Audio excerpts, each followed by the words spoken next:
Good day. Today we are going to talk about the elements of fiction. Sometimes they are referred to literary elements and sometimes literary terms. It just depends. The first literary element or element of fiction we are going to talk about is setting. The setting is the time and place of a story. So, for instance, Divergent is set in a futuristic, apocalyptic Chicago. Characters are people or personalities in a story.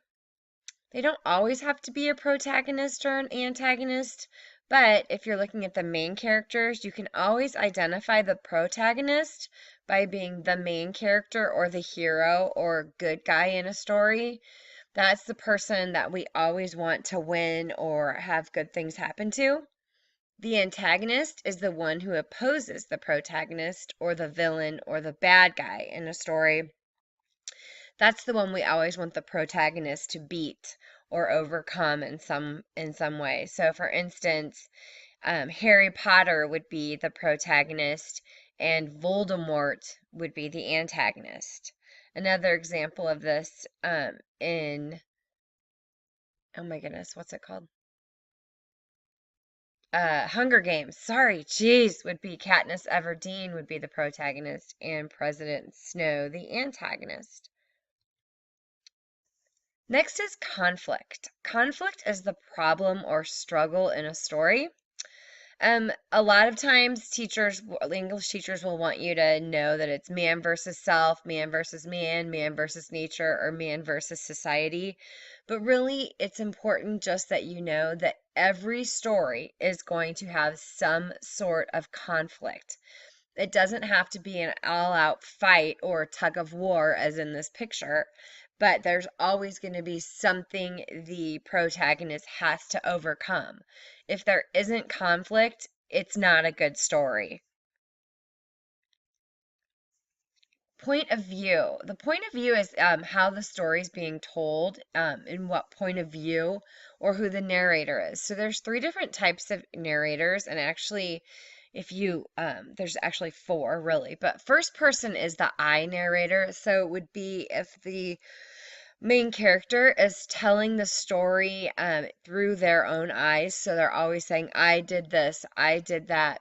Second person is pretty much not even existent. You barely ever hear the second person you narrator, where someone is talking to you and telling you what to do.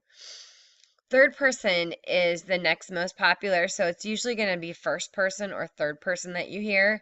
And a lot of times the third person is just a narrator. So sometimes sometimes they are subcategoried out into being a limited third person narrator, meaning the narrator sees what's kind of going along in the room and can tell points of view from people right around there. Or if it's an omniscient narrator, they can tell what's going on here in China, under the sea, in outer space, everywhere. They know what's going on everywhere. So that would be considered a third person omniscient narrator. Next is plot. Plot is the sequence of events in a story. So, for instance, in Goldilocks and the Three Bears, the plot would be this. Goldilocks followed butterflies into the woods and found a house. She was curious, so she went inside. She tried the porridge, chairs, and beds until she found the one that was just right. She fell asleep, and the three bears came home. The bears found Goldilocks asleep. She woke up, freaked out, and ran out of the house. That would be the plot. Those were the sequence of events in Goldilocks and the Three Bears. Then on the right, you see a basic plot diagram. A lot of staunch English teachers like you to know what the plot diagram is and that there's always an opening or exposition. Then you kind of see conflict. Then you kind of starts what we call it the mountain or whatever, starts rising. The conflict begins to rise until it hits a moment of climax where it's like the big aha in the story, okay, or huge fight or whatever. and then there's the falling action, and then there's the resolution, how the story ends. We're not going to go over the basic plot diagram really, but I just want you to know what it is. Here's the most important thing, okay? The most important thing that I want you to take away from this unit is theme.